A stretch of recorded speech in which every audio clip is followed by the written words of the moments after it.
Welcome back, everyone. Well, Halloween just around the corner, a few hours away, actually, maybe a little bit more than that. And a lot of people are, this is all about trick-or-treating, going and getting the candy. But some people, it makes them a little bit nervous. They think it's a bit dangerous. Well, joining us now to chat a little bit more about Halloween health and safety from St. Mary's is Eddis Hill, imaging manager at St. Mary's Regional Medical Center. Eddis, thanks so much for being with us. I appreciate it. Thank you. All right, what are some of the tips for safe trick-or-treating? A lot of parents going out there have some concerns. You just never know. Well, that's a perfect question. First of all, parents should be involved. If you are taking small children, little children trick-or-treating, make sure there's an adult there or a parent, someone that's responsible that would be able to, supervise, make sure that they're going to the right houses. Another thing to do is make sure that you only go to the houses that are well lit.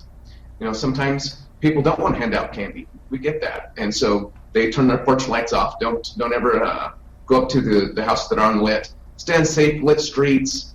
Never take candy from somebody in a car, or never enter somebody's home if they ask you to come in to get that treat. Just stay on the sidewalk or stay on the porch. It's a perfectly safe way to do things. For the older kids, make sure that you have a route that you've pre-planned with your children. That way you know where they're at. Ask them to come home at a certain time, and make sure they always have a cell phone with them. That way they can contact you or contact somebody if something does arise. Yeah. And always make sure. Go ahead. Go ahead. I was just going to say, make sure costumes fit properly, and keep kids away from fire when they're wearing their costumes. Make sure they're fire safe.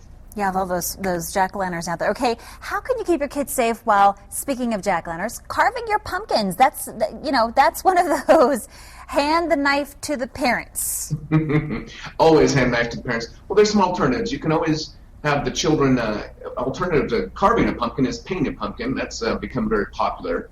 As well as, if you want to get your smaller children involved, have them draw the faces on their pumpkins, and then the adult or the parent can actually cut those faces out. So if they're involved, but they also have the opportunity to know exactly what they want on their pumpkins.